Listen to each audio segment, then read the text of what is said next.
Yang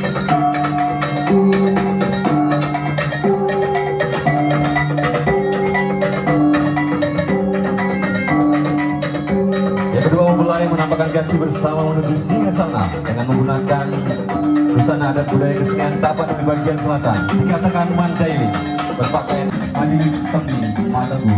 Kami silakan buat mempelai untuk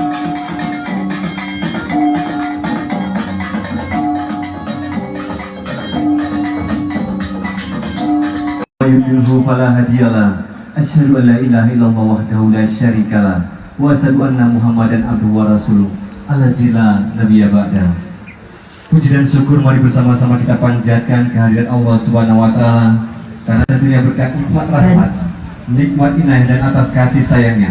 Pada kesempatan pagi yang berbahagia ini, Rabu 7 Juli 2021, kita semua dapat berkumpul bersama dalam rangkaian